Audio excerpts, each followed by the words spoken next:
Donc, parmi les textes qui étaient proposés pour ce matin, je vais vous en lire deux courts passages. D'abord dans l'Évangile de Jean au chapitre 14. Évangile de Jean, chapitre 14, c'est les derniers discours de Jésus aux disciples, à partir du verset 15. « Si vous m'aimez, gardez mes commandements.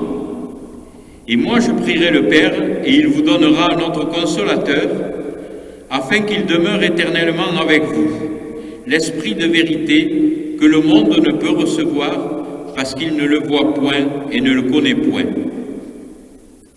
Mais vous, vous le connaissez, car il demeure avec vous, et il sera avec vous. Je ne vous laisserai pas orphelins, je viendrai à vous. Encore un peu de temps, et le monde ne me verra plus, mais vous, vous me verrez, car je vis, et vous vivez aussi. En ce jour-là, vous connaîtrez que je suis en mon Père, que vous êtes en moi, et que je suis en vous.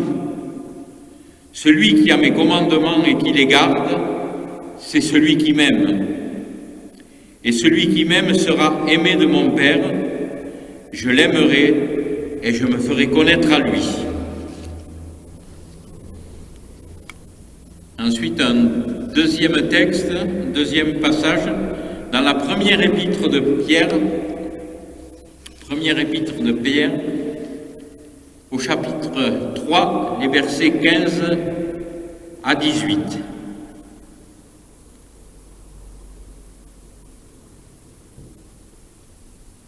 N'ayez d'eux aucune crainte et ne soyez pas troublés, mais sanctifiez dans vos cœurs le Seigneur, étant toujours prêt à vous défendre avec douceur et respect devant quiconque vous demande raison de l'espérance qui est en vous, et ayant une bonne conscience, afin que là même où ils vous calomnient, comme si vous étiez des malfaiteurs, ceux qui décrivent votre bonne conduite en Christ soient couverts de confusion en Christ. Car il vaut mieux souffrir, si telle est la volonté de Dieu, en faisant le bien qu'en faisant le mal. Notre Dieu, notre Père, nous voulons te remettre ce moment d'écoute de ta parole, que tu nous inspires, que tu nous aides.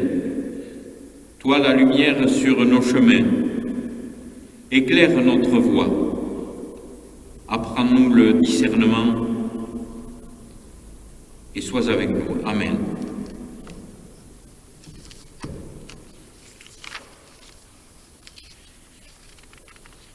Lors de mon dernier culte, je vous avais invité à faire un voyage intérieur, un voyage pour nous-mêmes,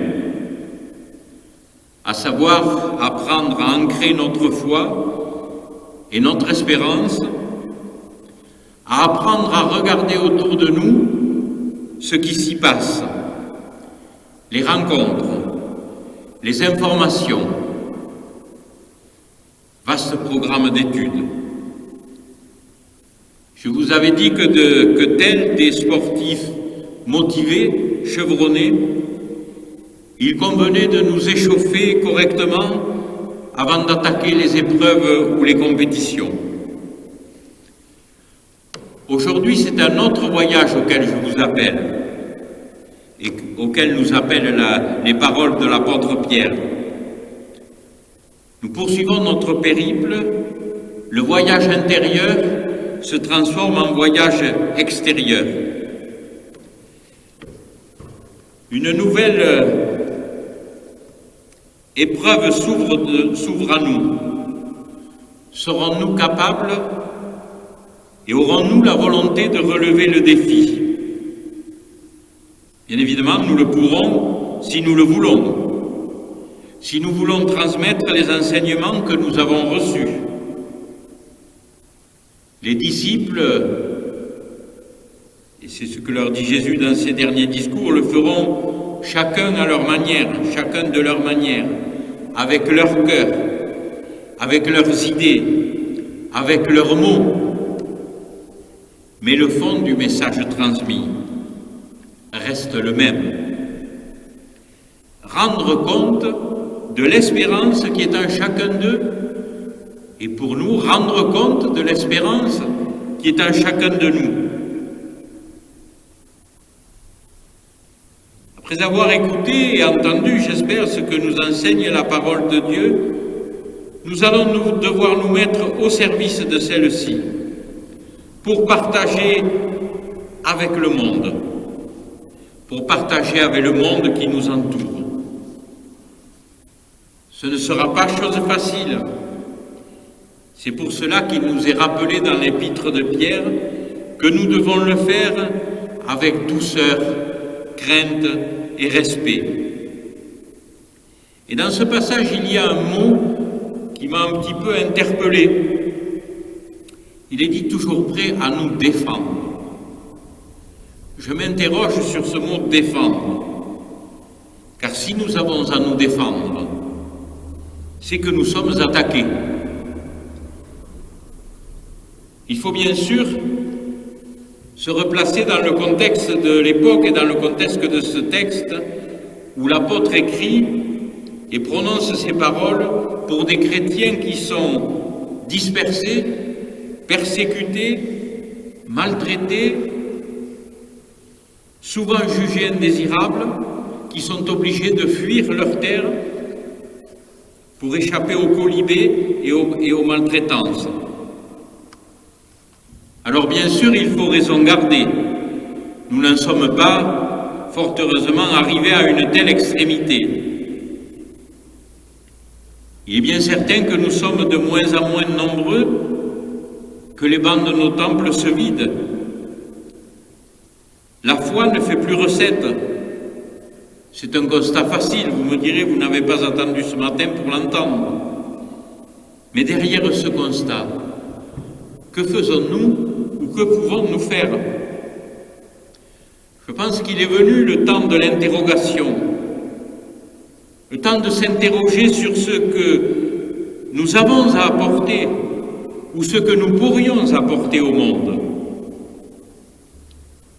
Bien sûr, chaque période de notre histoire est marquée par de telles situations et nous constatons que toutes celles où la force, la peur, l'endoctrinement non partagé ont été utilisés, cela n'a pas marché bien longtemps. La chose ne sera pas plus facile pour nous. Nous avons bien sûr la chance de vivre dans un pays où nous sommes libres, libres de pratiquer notre foi, mais dans un climat d'indifférence totale. C'est pour moi tout aussi difficile de porter et de faire partager cette espérance devant un monde indifférent que devant un auditoire hostile.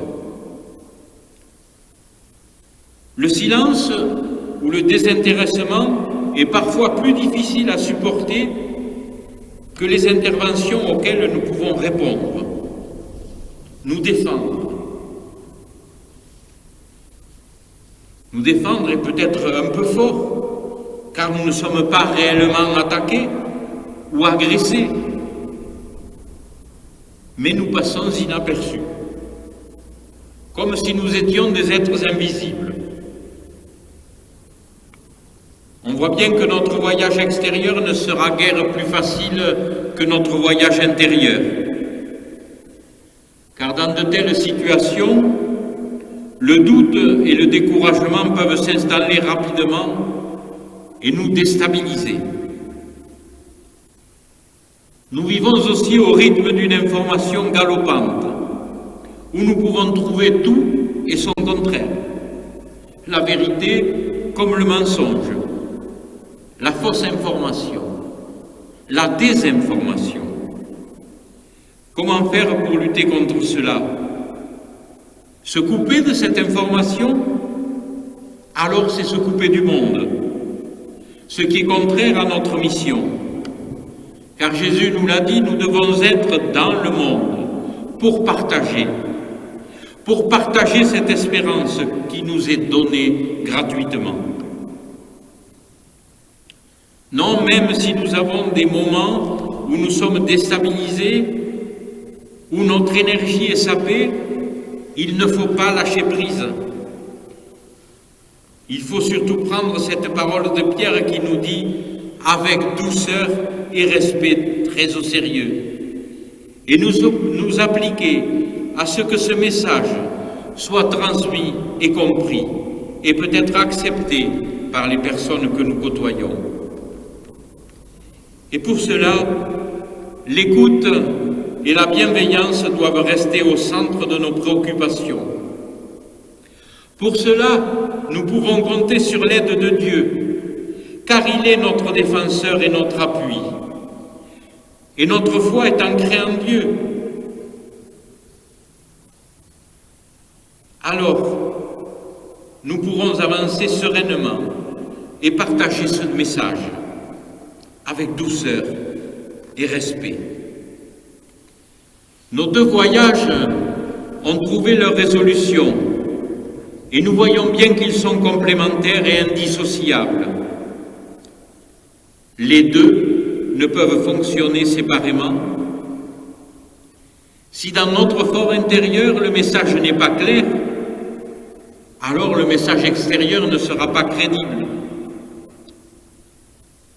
Si le message extérieur se laisse aller à la violence et à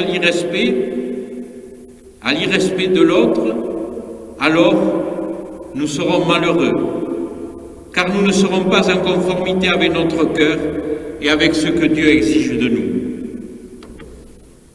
Cela a été baptisé, cela s'appelle l'évangélisation. Et c'est bien loin d'être facile, une chose facile, et encore moins gagnée. Un entraînement solide, précédé d'un échauffement consciencieux, seront nécessaires pour que notre mission puisse s'accomplir dans la paix, le respect et la douceur. C'est possible grâce à notre défenseur et à notre soutien. Que Dieu nous aide à accomplir cette mission dans le respect de ce que Pierre a écrit. Soyons des serviteurs animés d'énergie positive pour que la gloire de Dieu, pour nos deux voyages, et pour que nos deux voyages soient unis dans un seul, pour partager ensemble cette espérance qui nous est offerte, et la partager avec douceur, avec crainte et respect. C'est cela pour moi le message neuf de l'Évangile. Amen.